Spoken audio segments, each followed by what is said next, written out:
paz do Senhor a todos os irmãos. Amém. Quero agradecer a Deus por esta oportunidade que o Senhor nos concede. Estamos na casa do Senhor para louvar a Ele, agradecer ao Senhor por tudo aquilo que Ele tem feito em nossas vidas. Louvamos a Ele pela vida e pela grande oportunidade de estarmos na sua casa. Agradeço ao pastor Zé Augusto mais uma vez essa oportunidade de poder estar aqui ministrando a palavra do Senhor. Eu quero convidar a todos a abrirem suas Bíblias, a segunda carta que o apóstolo Paulo escreveu a Timóteo, segunda carta a Timóteo, no capítulo 3, versículo 16. 2 Timóteo 3, 16. Toda a escritura divinamente inspirada é proveitosa para ensinar, para redarguir, para corrigir, para instruir em justiça. Amém? Pai Santo, nos colocamos diante de Ti, na Tua casa, nesta noite, para ouvir a Tua voz e aprender da Tua palavra. Precisamos, necessitamos, dependemos do Teu Espírito totalmente.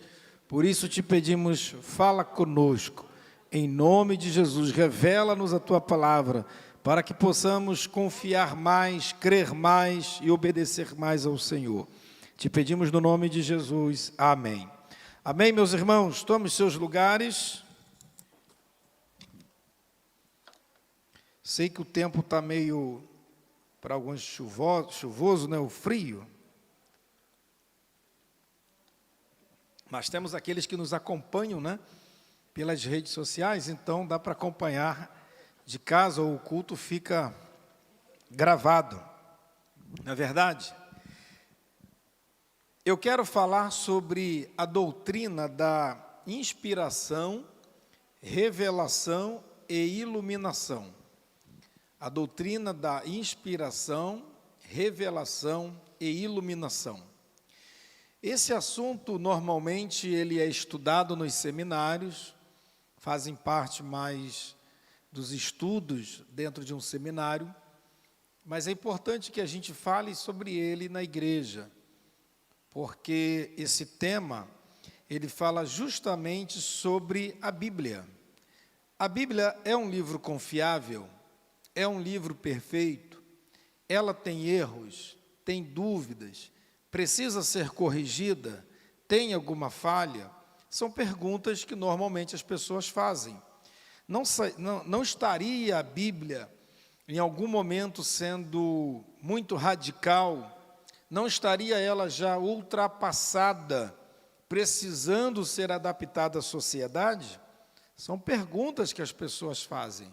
E nós precisamos, então, olhar para dentro das Escrituras, ver o que ela diz e dar uma resposta a essas perguntas, que para muitos é uma pergunta natural, para outros até uma pergunta que pode ser no sentido de dúvida, ou até, quem sabe, para alguns, para insultar a própria Bíblia. Mas precisamos dar respostas conforme a própria palavra. Nós estamos vivendo dias tão difíceis, e a Bíblia diz, o apóstolo Paulo mesmo já havia dito, que nos últimos dias muitas pessoas iriam negar a palavra, deixar a palavra, iriam dar ouvidos a doutrinas de demônios, a espíritos enganadores, que haveria nos últimos dias falsos profetas. Então é preciso nós conhecermos a palavra, é preciso que a gente tenha um conhecimento que nos dê base, firmeza. É importante que a gente saiba o que nós temos em nossas mãos. Nós não podemos ter um manual que você tenha dúvida. Imagine você ter um mapa indo para um lugar, mas você em dado momento duvida daquele mapa. Não é verdade? Imagine você tomando um remédio durante um período de tratamento e no meio desse tratamento você desconfia do remédio. Você talvez vai deixar de tomá-lo. E quem sabe você pode até morrer, ou ter uma situação mais grave por aí. Então é importante que a gente saiba o que temos em nossa mão. Então esse assunto, quando a gente fala doutrina da inspiração, revelação e iluminação, justamente vai nos ajudar a esclarecer justamente sobre essas dúvidas. Será que o que eu tenho na minha mão, esse livro, é confiável? Eu posso crer nele realmente, totalmente? Ou eu posso crer mais ou menos? Ou eu acredito e duvido um pouco? Então, quando a gente fala desse assunto, a gente esclarece um pouco sobre isso aqui. Permitindo Deus, vamos falar então. Eu quero repetir o texto que falei no início e acrescentar mais um. Primeiro, é 2 Timóteo 3,16, como nós lemos, vou repetir, diz assim: toda a escritura divinamente inspirada é proveitosa para ensinar, para redarguir, para corrigir, para instruir em justiça. A primeira frase, expressão de Paulo aqui é: toda a escritura divinamente inspirada. Esta é a palavra-chave. Um outro texto que eu quero fazer menção está na segunda carta do apóstolo Pedro, no capítulo 1 e o versículo 21. 2 Pedro 1, 21, que diz: porque a profecia nunca foi produzida por vontade de homem algum, mas os homens santos de Deus falaram inspirados pelo Espírito Santo. Porque a profecia nunca foi produzida por vontade de homem algum, mas homens o quê? Santos de Deus falaram inspirados pelo Espírito Santo. Ok? Bom, o que é então a inspiração? Nós sabemos que todo homem é falho, todo homem é um ser caído. Caímos em Adão. Quando Adão caiu, Adão e Eva, toda a raça caiu com ele. Todos estamos encerrados debaixo do pecado. Isso significa dizer que tudo que o homem agora faz é imperfeito. Tudo que o homem faz pode ter falhas, erros, limites, dificuldades. Então, tudo que o homem humanamente fizer, haverá erros, haverá falhas, haverá problemas. É por isso que é comum hoje a gente encontra no nosso dia a dia inúmeras falhas.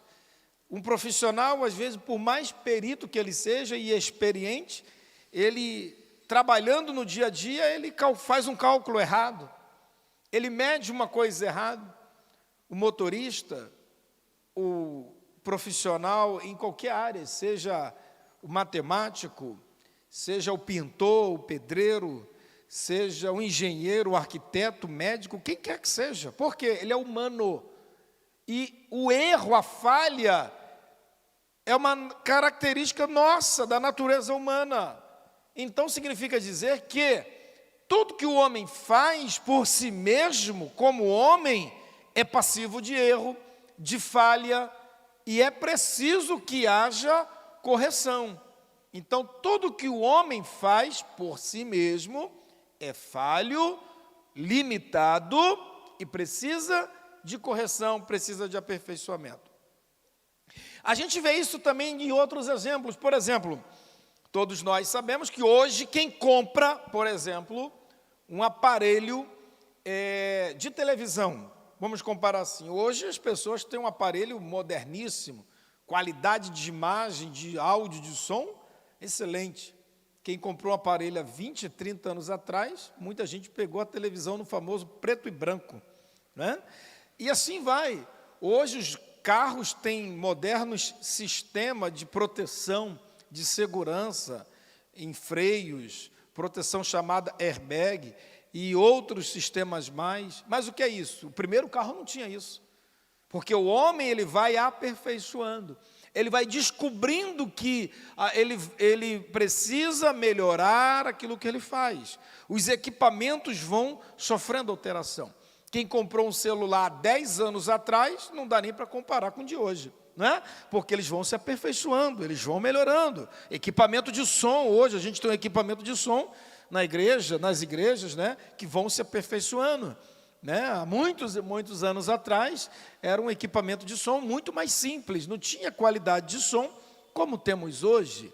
Isso mostra o quê? Que o homem é limitado, o homem é falho, o homem ele vai aperfeiçoando as suas obras, as suas ações. E a palavra de Deus, aonde entra nessa história? E aí? E a Bíblia? Bom, o que Deus fez? A Bíblia, ela é um livro tanto divino como humano. Ela tem dois lados. É um livro divino porque veio de Deus, é a palavra de Deus, e é humano porque Deus deu ao homem, passou pelo homem. Quando Deus quis fazer a sua revelação à história, à humanidade, Deus fez isso através da história. A Bíblia é escrita dentro do contexto da vida humana. Ela passa pela vida cotidiana do homem. Mas, querendo Deus, então, trazer a sua vontade, a sua palavra, o seu desejo para a humanidade, e se Deus deixasse que o homem escrevesse por si mesmo, ou se Deus não preparasse o homem como um canal para receber a sua palavra, a Bíblia seria um livro com erros, com falhas. Para que a Bíblia não tivesse erros ou falhas, o que Deus fez então? Deus então inspirou homens. A palavra inspiração significa que Deus soprou em alguns homens, não em todos, naqueles que Ele escolheu para que fossem escritores de sua palavra. O que Deus fez? Deus soprou neles a sua inspiração. Então, o que era a inspiração? A inspiração foi uma ação de Deus, foi o meio que Deus usou, foi uma ação sobrenatural de Deus sobre aqueles que escreveram a sua palavra, para que, quando eles recebessem a palavra, essa palavra não fosse contaminada ou deturpada pela natureza humana. É por isso que Paulo diz que toda a Escritura divinamente inspirada. É por isso que Pedro diz que homens santos de Deus falaram movidos pelo Espírito Santo. Significa dizer que a inspiração foi o ato de Deus, então, pegar o homem que é um ser limitado, falho, caído, e Deus então soprar nele uma capacidade, uma condição desse homem ser o canal, o instrumento que ia receber a palavra, a revelação, e quando o homem fosse escrever, a natureza caída do homem não escrevesse junto. Vocês estão entendendo? Amém? É como se hoje você pegasse, por exemplo, um cano e você lavasse ele e desinfectasse ele para que ele passasse uma água pura e limpa. Para que essa água passe naquele cano limpinha, sem contaminação, você primeiro prepara aquele ambiente. Você então desinfecta aquele ambiente para que o que passar por ele não seja contaminado. Foi isso que Deus fez. A inspiração é isso. O que Deus fez? Deus então, não é que esses homens se tornaram perfeitos.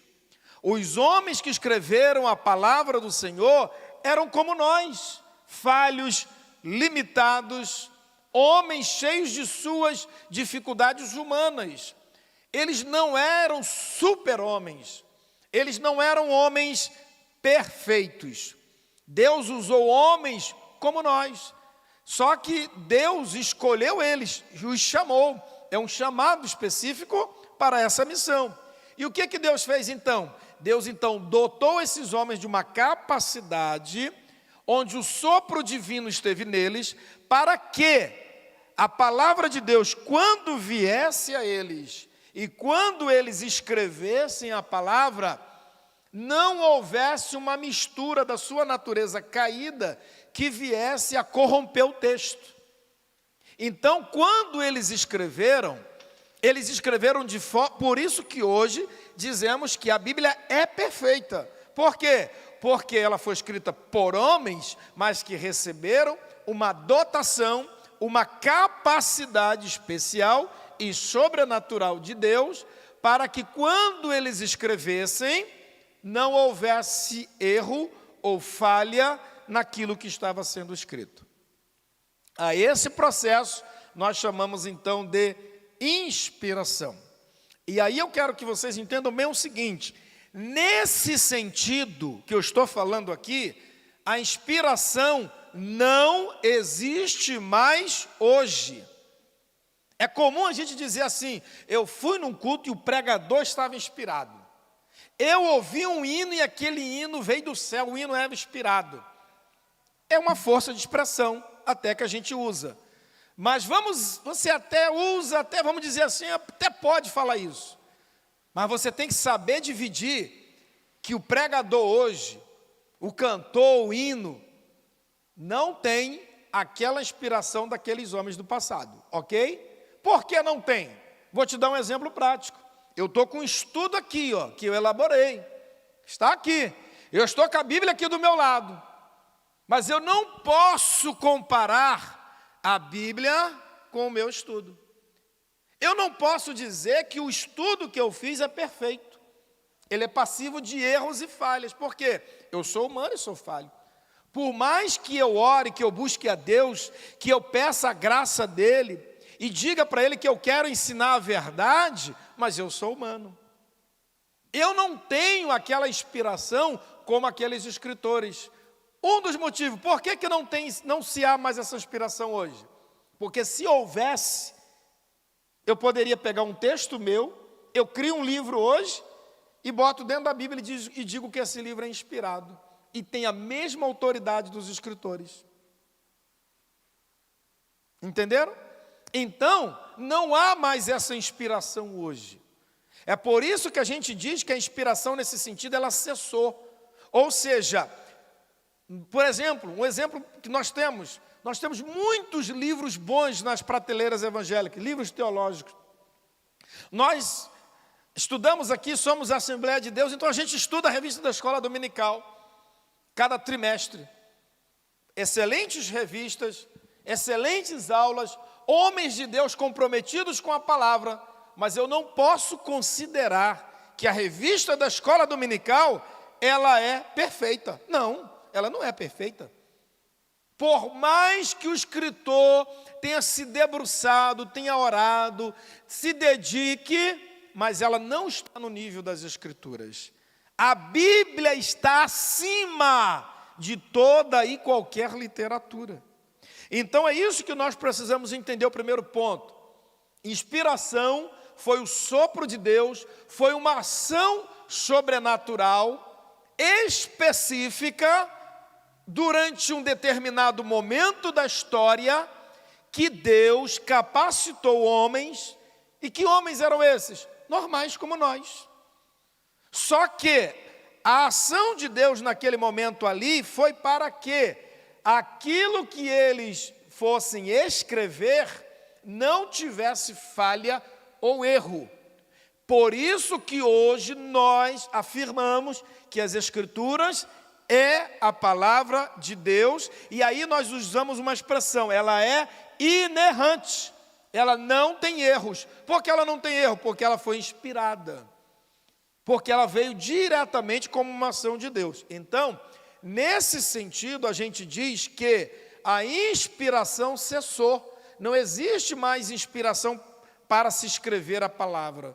Porque senão hoje alguém poderia escrever um livro e vai dizer que a revelação ainda continua sendo escrita. Não, não há mais escrituras hoje para ser escrita. O que Deus queria, encerrou. Ele mesmo, em um dado momento da história, encerrou essa inspiração. Então, é por isso que existem livros da época até do Antigo Testamento, existem livros da época do Novo Testamento, mas que nós não consideramos inspirados. Por quê? Porque aqueles escritores não tiveram a mesma inspiração que esses aqui tiveram para escrever a palavra. Então, o primeiro ponto é esse. Inspiração é uma ação de Deus que capacitou homens, que eram normais como nós, para que quando eles fossem escrever a palavra não tivesse erros ou falhas. Ok? Então, a inspiração foi o meio que Deus usou, Deus conduziu isso para que a palavra fosse dada e chegasse até nós de forma perfeita. Segundo ponto, a revelação. A revelação, o que é a revelação? A revelação é a palavra propriamente dita. Porque quando eu digo assim, algo foi revelado, o que é revelado? Algo que está escondido, guardado em segredo, um documento confidencial, uma coisa que ninguém sabe. Quando isso vem à tona, a gente diz, tal coisa foi revelado. Revelar é o quê? É trazer à tona. É como alguém que agora está mais fácil, né? Mas antigamente a gente tirava foto com aquelas maquininhas, você pegava aquele filme, levava lá num foto, e o camarada lá, ele revelava o filme, né? Revelava a foto. Então, revelar é trazer à tona. E o que Deus fez então? Deus primeiro cuidou do canal. Ele preparou o canal para que o canal recebesse o quê? A revelação. E o que era a revelação? A palavra de Deus. Então, a revelação é a palavra de Deus. E essa palavra veio como? Vários textos da Bíblia foram dados diretamente, Deus ditando a lei, Deus falando com profetas, Deus falando com homens. Muitas coisas foram dadas pela voz direta de Deus, falando com os seus servos. Outras Deus foi revelando através do contexto histórico. Conforme o povo ia vivendo, homens foram escrevendo. Moisés, por exemplo, ele escreve tanto aquilo que Deus falou com ele, pessoalmente, como ele vai escrevendo a história do seu povo, o caminhar do seu povo. Boa parte do Antigo Testamento é escrito assim, com o desenrolar da história. Então, o que o Espírito Santo fez? O Espírito Santo conduziu esses homens para que de uma forma que eles pudessem escrever aquilo que agradasse a Deus, que estivesse de acordo com a sua vontade soberana, para que o que eles escrevessem tivesse sentido para nós. É por isso que hoje você lê um texto da palavra, você lê a história do povo de Deus, ou um fato narrado da vida de um personagem bíblica, e por que isso tem sentido para nós? Por que ali Deus está falando conosco? Por que aquele texto traz uma edificação para nós? Porque o Espírito Santo conduziu aquela história para que o escritor escrevesse de tal maneira que aquilo que foi escrito não tivesse erros, não tivesse falhas, para que hoje fosse uma mensagem limpa, pura e perfeita que chegasse até nós. Nós podemos dizer então que a revelação é o fato, é a descoberta da verdade. E a revelação, basicamente, ela pode ser classificada de duas formas. Deus revela a sua vontade, o seu poder, de duas maneiras. Primeiro, é a chamada revelação geral. Segundo, a revelação especial. O que é a revelação geral? A revelação geral é aquela que é citada em Salmos 19, Romanos capítulo 1, versículos 19 e 20, 1 Coríntios 2, 14, por exemplo. Esses textos falam que Deus se revela através da natureza. A natureza declara a existência de Deus. O Salmo 8 também fala sobre isso. A natureza, quando você olha para um outro ser humano, é impossível acreditar como é que uma vida pode ser tão plena, tão perfeita. O ser humano, no sentido de existência, como um ser que vive, que respira, que pensa, que é independente, que tem decisões. Como é que pode esse ser existir? Quando olhamos então para a criação, O dia, a noite, as leis que regem a vida, a natureza humana. Então, tudo isso demonstra que existe um Criador por trás disso. Existe alguém que criou todas essas coisas. E esse Criador é soberano, é maior do que a criação. Então, a Bíblia vai nos mostrar, os textos bíblicos, que a criação, ela revela que existe um Deus. E o apóstolo Paulo, em Romanos capítulo 1, diz que Deus vai, no seu juízo, cobrar dos homens e vai julgar os homens também com base na revelação geral. Porque a revelação geral declara e descreve que Deus existe. Logo, isso significa que ninguém vai ter como se desculpar dizendo que não acreditou em Deus, não creu em Deus, porque ele tinha lá um crente que não dava testemunho. Ah, porque o meu vizinho era crente, mas não pregou para mim. Ah, porque tinha uma igreja perto da minha casa, mas eu não gostava daquela igreja, por isso não acreditei em Deus. Não, mas Deus vai dizer, mas eu coloquei a natureza. A natureza declara e prova que eu existo. Você não quis crer, problema seu. Porque a natureza declara que Deus existe. Mas a própria Bíblia que diz que a natureza declara que Deus existe, a Bíblia também limita a natureza a dizer o seguinte, que essa revelação chamada geral, que é a natureza, ela declara que Deus existe, mas ela não dá ao homem a possibilidade do homem se relacionar com Deus e ter comunhão com Deus. É aí que entra a segunda parte daquilo que a gente chama da revelação. A revelação, então, especial. O que é a revelação especial? É Cristo. Ou seja, somente em Cristo podemos ter, de fato, um relacionamento de comunhão, de vida com Deus. Significa dizer que, na revelação geral, eu sei que Deus existe. A natureza declara a existência de Deus. Mas somente o conhecimento em Cristo, somente quando eu tenho um encontro com Cristo e o recebo como Senhor e Salvador, é que de fato agora eu posso ter uma comunhão, uma intimidade, um relacionamento com Deus, que é o que vai me levar à salvação. Então, o simples fato da natureza existir e declarar que Deus existe, isso não me salva, isso não vai me salvar. A salvação vem quando eu tenho, de fato, um conhecimento íntimo com Cristo, que é através do arrependimento, da fé, da confissão dos pecados, recebendo Jesus como Senhor e Salvador. Então, a revelação foi o que Deus trouxe, que é a sua vontade, que é a sua palavra. Tudo que nós precisamos saber nesta vida para nos conduzir à vontade de Deus, para que nós possamos cumprir a vontade de Deus e andarmos nesta terra em obediência à vontade de Deus, está expresso na sua palavra. Deus revelou na sua palavra tudo aquilo que nós precisamos saber para a nossa vida cristã. Terceira coisa, então, agora. Bom, primeiro eu falei da inspiração, que foi o meio que Deus usou para que a revelação pudesse vir e não ser deturpada. Segundo, a revelação é a palavra propriamente dita. Terceiro, é algo que nós precisamos para os dias de hoje, que é a chamada iluminação.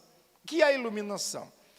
Eu posso ter, e eu tenho a Bíblia aqui aberta sobre este púlpito, ela está na minha língua e eu sei ler. Mas se eu apagar todas as luzes que estão aqui neste templo, eu não vou conseguir ler. Se eu fechar os meus olhos, eu não vou conseguir ler. Logo, eu preciso de luz sobre o texto, luz sobre a minha mente, para que eu possa fazer o quê? Compreender a palavra. Então, iluminação é o dom, é a capacidade que Deus dá agora ao leitor, ao homem, para que ao ler a sua palavra, e se ele abre o seu coração de bom grado para Deus, o Espírito Santo vai fazê-lo compreender o que está revelado. Amém? Então, iluminação é a capacidade que Deus dá ao homem para ler a sua palavra, para ouvir a sua palavra e agora ele compreender a palavra.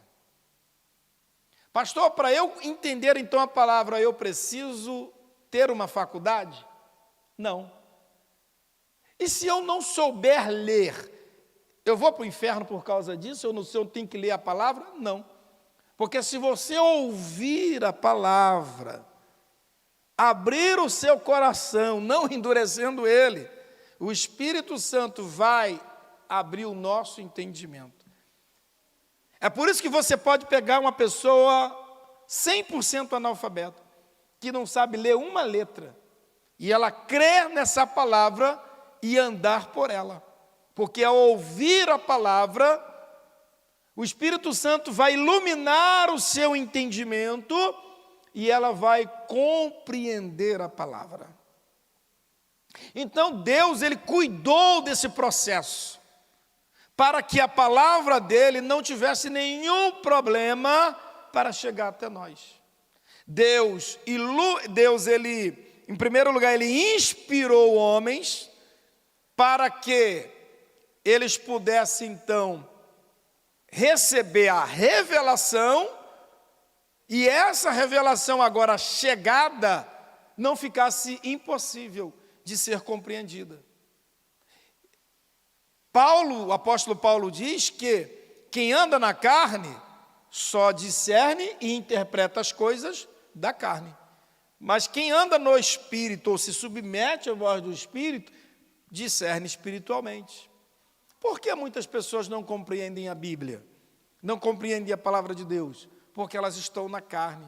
Estar na carne é querer entender a Bíblia, compreender a palavra de Deus pela luz humana, por si mesmo, pelo seu próprio ego, pelas suas próprias convicções ou teorias. Para compreender a palavra de Deus, é preciso que tenhamos humildade e dependência do Espírito Santo, para que o mesmo Espírito que inspirou homens, que revelou a palavra, possa iluminar a nossa mente, para que a gente possa compreender a palavra. Então Deus nos deu uma palavra perfeita. Então, se Deus inspirou homens, Ele revelou a sua palavra, e Ele ilumina hoje o nosso entendimento, significa dizer que o que temos diante de nós, a Bíblia Sagrada, nós podemos afirmar que é a perfeita palavra de Deus. É por isso que usamos a expressão que a Bíblia é inerrante. O que é uma coisa inerrante? Que não tem erros. Por isso nós afirmamos que a Bíblia não tem erros. Por quê? Porque ela tem a inspiração, ela é a revelação de Deus, e Deus também nos ilumina para podermos compreender a sua palavra. Existem outros livros nessa mesma categoria? Não. Somente a Bíblia, a palavra de Deus, é inspirada. Então nós podemos ter muitos livros bons, livros que podem nos ajudar, livros que podem contribuir para o nosso crescimento espiritual, material, humano, familiar, seja o que for. Mas como a palavra de Deus, como a Bíblia, não há outra. Ela é único nesse sentido. É um livro único e não há igual. Por quê? Porque nenhum outro livro tem esta mesma inspiração. Todos aqueles que receberam a inspiração estão aqui juntos.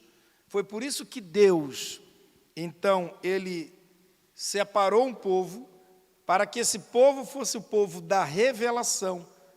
O chamado de Israel não foi para que Israel se tornasse uma nação melhor do que outras. Quando Deus chamou Israel, Deus não estava fazendo acepção de pessoas, não é isso. O chamado de Israel foi para que Israel fosse um povo separado, para que Israel recebesse justamente isso aqui, a revelação. Então, toda a revelação de Deus foi dada no meio desse povo. para que esse povo se tornasse o povo que atraísse as nações ao conhecimento de Deus. Então Deus quis, na sua soberana decisão, escolher essa nação. Não significa dizer que Israel, por isso, é melhor ou superior do que outras nações, mas que foi uma nação escolhida por Deus para receber a sua palavra. Qual o propósito da revelação? O propósito da revelação foi a comunicação de verdades que aprouve a Deus transmitir. Ou seja, o que está revelado aqui na Bíblia? Tudo aquilo que Deus quis que nós viéssemos a saber. Agora, a Bíblia, ela fala de muitas coisas. Ela fala de cultura, de costumes, ela fala de hábitos alimentares, ela fala de tradições, ela fala de doutrinas, ela fala de histórias, vida familiar. Aqui está registrado questões da ciência também, que a ciência tem. Agora, a Bíblia não tem por finalidade ou objetivo ser um livro científico. Embora ela possa falar de ciência, mas não é o objetivo da Bíblia ser um livro de ciência. Ok? A Bíblia fala de história, a Bíblia fala de geografia, fala de política, a Bíblia fala de dinheiro. Mas o objetivo da Bíblia não é aqui ser um livro financeiro. Embora ela fale, ela nos ensina a nos organizarmos financeiramente e tal, ela tem tudo isso de que pode nos ajudar. Mas o objetivo, a razão de ser da palavra, é tratar do relacionamento entre Deus e o homem, que passa por tudo isso. Vai envolver as questões políticas, financeira, relacionamento familiar, nosso conhecimento sobre ciência, sobre tudo. Mas o objetivo, a razão de ser das Escrituras é tratar do nosso relacionamento, da nossa postura, da nossa posição, do nosso posicionamento diante de Deus. Esse é o propósito da revelação. É comunicar a verdade de Deus, o que Deus queria de fato falar conosco. É por isso que hoje, no Novo Testamento, quando alguém prega a palavra, nós temos que ter esse cuidado, porque o que eu estou anunciando, a palavra de Deus, é a verdade. Mas não significa dizer que eu em mim mesmo sou a verdade, não. O único que pôde se falar sobre a verdade e invocar a verdade como algo dele mesmo, só foi Jesus. Porque ele falou da verdade e ele era a verdade. Agora nós não, nós falamos da verdade, apresentamos a verdade, mas nós não somos a verdade. Eu prego a verdade dizendo que eu estou lutando para também obedecê-la. Eu prego a verdade, mas dizendo que eu estou tentando, eu estou lutando para seguir esta verdade. Porque se em um dado momento nós deixarmos de segui-la, então não estamos mais na verdade. Quem anda na luz tem que viver na luz, tem que falar da luz, pregar a luz. Então nós precisamos ter o cuidado, porque é possível que alguém, muitas das vezes até bem intencionado, mas ele erre. Eu posso estar aqui ensinando, falando, pregando e tendo a boa intenção, querendo ajudar, mas posso estar falhando. Eu posso fazer uma leitura equivocada das Escrituras. Significa dizer que eu não tenho a inspiração da perfeição. É por isso que alguém pode profetizar e errar. É por isso que alguém compõe um hino, e às vezes o hino é lindo, é bonito, a gente chora, a gente sente a presença de Deus, mas quando eu analiso o hino pela Bíblia, eu vejo que tem algumas falhas. Porque quem escreveu é humano, irmãos. Então, quando eu estiver olhando para alguém que está pregando, que está falando, eu tenho que acreditar no pregador ou na palavra?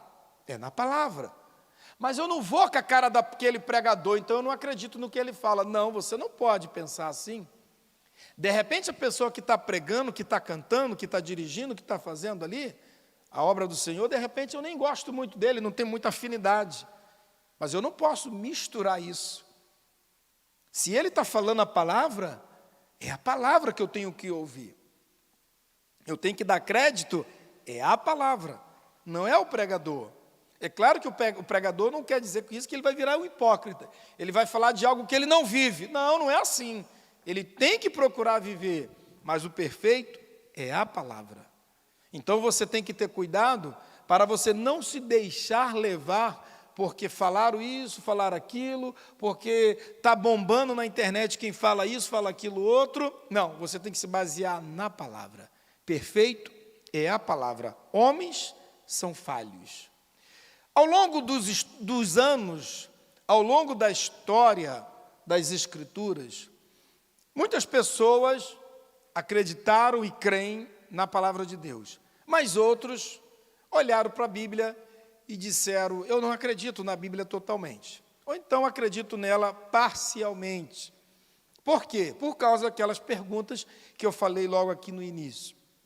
E alguns dizem assim, não, a Bíblia não é inerrante porque eu já identifiquei algumas falhas, alguns erros na Bíblia, então ela não pode ser inerrante, porque eu já vi alguns erros na Bíblia. Bom, deixa eu falar um pouco sobre isso. O que de fato existe não é que a Bíblia tem erros. O que é verdade é que traduções podem falhar, isso é verdade.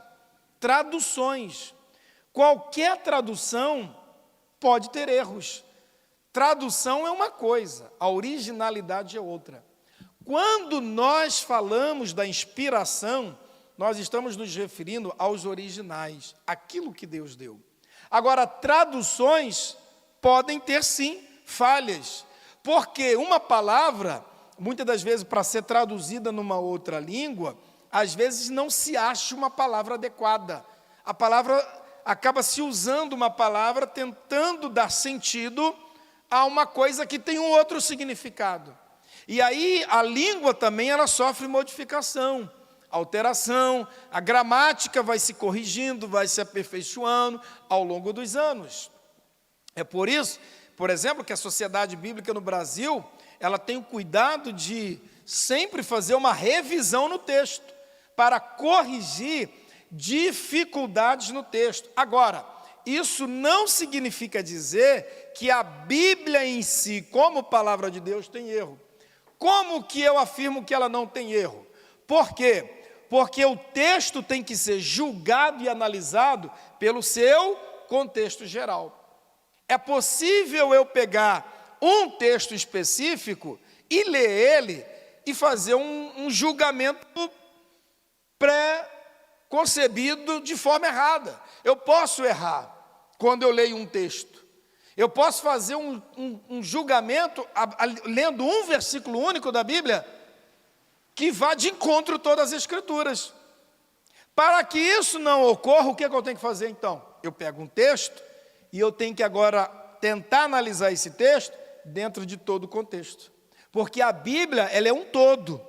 Então, quando eu leio uma aparente falha ou erro, eu tenho que tentar entender o contexto geral ou me aprofundar nos estudos da Bíblia para que eu possa tirar a dúvida e esclarecer aquele problema ali. Então, a Bíblia, ela pode ter erros de tradução de uma língua para outra. Uma palavra pode ficar mal colocada e aí os editores podem fazer correções na tradução. Não significa dizer que a Bíblia em si, como palavra de Deus, tem erro. Não, ela não tem erros. Porque quando nós estudamos ela como um todo, como palavra completa de Deus, nós vamos ver que toda ela se encaixa. Por que toda ela se encaixa? Porque ela é uma obra divina, dada pelo próprio Deus, dada pelo Espírito Santo. Ora, se quem inspirou foi Deus, e Ele é perfeito, ele não inspiraria algo que em parte estaria certo, em parte estaria errado. Não. Então a Bíblia não tem erro.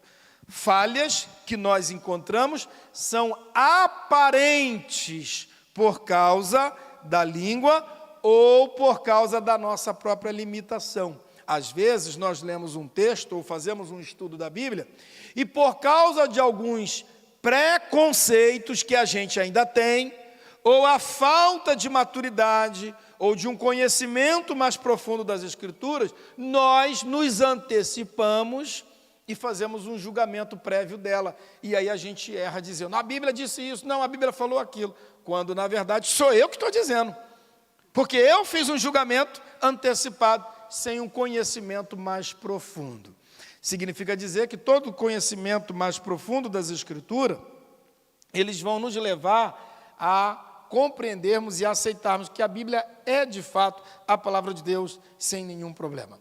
Mas existe aqueles que não acreditam. Por exemplo, há uns 200 anos atrás, quando o movimento liberal, e movimento liberal é aquele movimento que entrou nas universidades e também chegou na teologia, é chamado de movimento liberal, o movimento que não acredita, não crê ou desconfia da inerrância da Bíblia. É uma forma de tentar entender a Bíblia ou estudar a Bíblia sem a dependência do Espírito Santo. É tentar compreender as Escrituras não acreditando na inspiração. E para esses, é chamado de escola liberal, essa escola liberal é aquela que não acredita que a Bíblia é 100% a palavra de Deus. Para alguns liberais, a Bíblia, ela contém a palavra de Deus. Isso significaria o quê? Que a Bíblia é um livro comum, é um livro de homens bons, homens bem intencionados, homens que tinham uma excelente vida, mas que Deus não inspirou. Eles apenas escreveram sobre Deus, falaram sobre Deus, e dentro desse falar sobre Deus, escrever sobre Deus, existem coisas boas, coisas ruins, coisas certas e coisas erradas.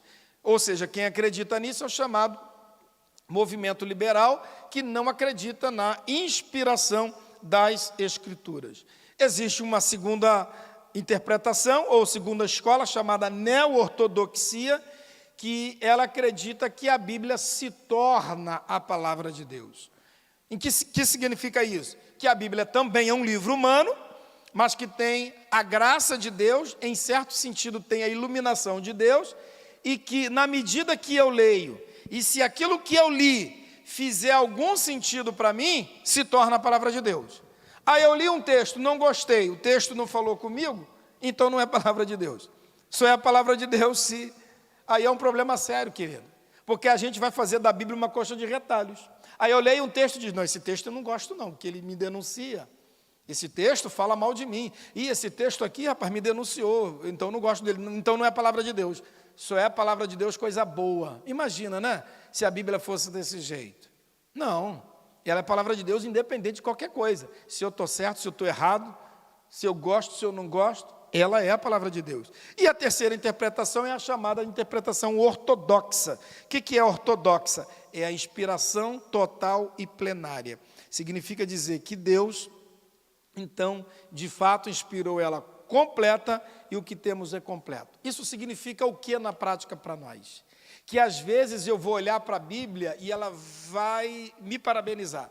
Vai dizer, você está no caminho certo, você está fazendo a coisa certa, parabéns para você. Aí é fácil, né? Aí a gente se alegra, a gente salta, a gente pula, a gente se agarra e diz, Deus é fiel, a palavra está do meu lado e tal. Mas às vezes, a palavra denuncia o nosso pecado. Às vezes a palavra, ela nos coloca no paredão e diz assim, você está errado. Se você continuar desse jeito, você vai parar no inferno. Isso significa dizer que a Bíblia, então, vai deixar de ser a palavra de Deus? Não. Quer dizer que, então, Deus não me ama mais por isso? Não. A grande prova de que Deus nos ama é que Ele denuncia o nosso pecado. Uma das grandes provas de que Deus nos ama é que Ele faz com que, na sua palavra, a palavra dEle revela quem nós somos. E ela nos desmascara. Sabe por quê? Para a gente se acertar. Hoje a gente está vivendo uma época que muitas pessoas querem adaptar a Bíblia. Elas querem pegar a Bíblia, olha para a Bíblia denuncia o pecado delas, a Bíblia denuncia um erro de conduta, de comportamento, e elas querem pegar a Bíblia, rasgar esses textos e dizer, não, a Bíblia tem que ser corrigida, a Bíblia tem que ser reinterpretada, a Bíblia tem que ser adaptada. Não. Se a Bíblia denunciar algo sobre a nossa vida, sabe por que ela está fazendo isso? Porque Deus te ama. Se a Bíblia confrontar algo do nosso comportamento, no nosso caráter, nas nossas ações, é uma grande prova de que Deus te ama. Sabe por quê? Porque Ele é santo, Ele é perfeito, e Ele quer que a gente se corrija. Ele está nos dando tempo para a gente se voltar para Ele. Então a Bíblia é a palavra de Deus, ela é perfeita. Ela não precisa de correções. Por quê?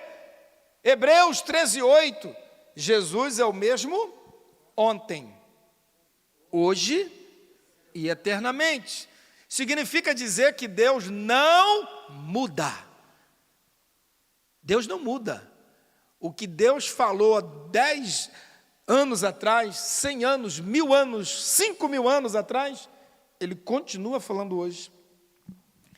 E a nossa eternidade será condicionada ao que está aqui na palavra do Senhor, seja na vida eterna ou na condenação eterna, porque a palavra dele é perfeita e é eterna, ela não cai, ela não muda. Então é importante que as pessoas saibam disso, tenham cuidado, porque hoje a gente vê muitas pessoas nas redes sociais falando que a Bíblia precisa ser reinterpretada, que a Bíblia precisa ser atualizada, que a Bíblia precisa ser agora atualizada de acordo com a cultura e os costumes dos homens. Não, ela é eterna, é a palavra de Deus, ela não pode sofrer nenhuma alteração. O que Deus deu aqui vale para lá para o passado, vale para hoje, enquanto houver humanidade vai valer. Se a humanidade existir daqui ainda 5000 anos, se a humanidade ainda existir daqui a 100.000 anos, essa palavra não será alterada, ela continuará sendo a mesma.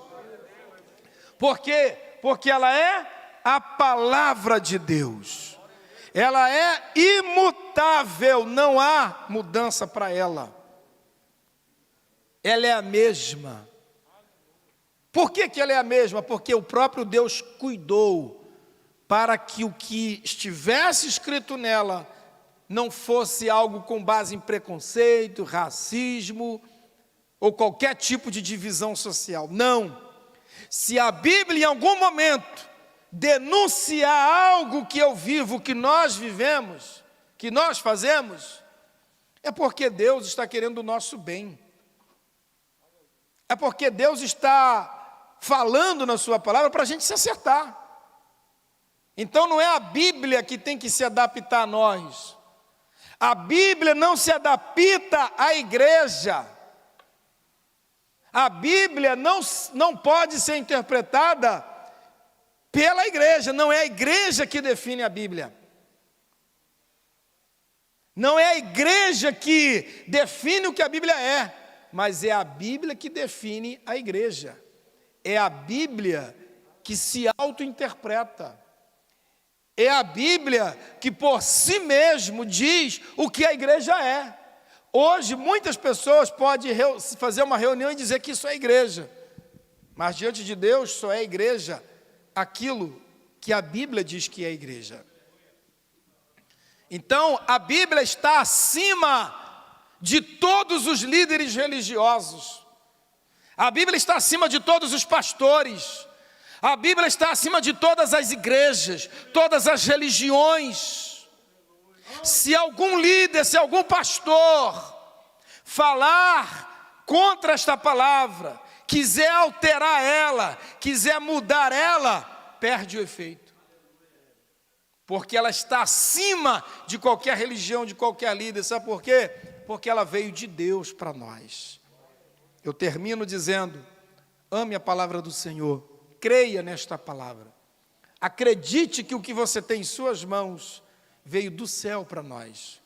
Porque Deus cuidou, Deus teve todo o cuidado necessário para que a palavra dele não tivesse os conceitos e nem os preconceitos humanos, mas que tivesse aquilo que é a revelação de Deus.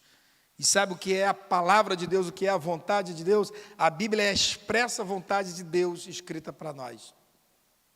Paulo, escrevendo aos Romanos, disse que a vontade de Deus ela é três coisas. Ela é boa, ela é perfeita e ela é agradável. A vontade de Deus é boa, é perfeita e é agradável. O que está aqui é bom para nós, o que é perfeito para nós e aquilo que é de fato agradável para nós. Que Deus te abençoe, que você ame a palavra. Cuidado, não se deixe levar por aqueles que estão aí, dizendo que a Bíblia tem que ser atualizada, que a Bíblia tem que ser reinterpretada, que algumas coisas da Bíblia têm que ser deixadas. Não, ela é completa, ela é perfeita, ela é a palavra de Deus 100% para nós. Precisamos amá-la, crer nela, porque ela é a expressa vontade de Deus para nós. Que Deus nos guarde, que você ame a sua palavra e a obedeça. Amém? Quero agradecer mais uma vez, pastor José Augusto, nosso pastor presidente. Obrigado por essa oportunidade de estar aqui ministrando a palavra do Senhor.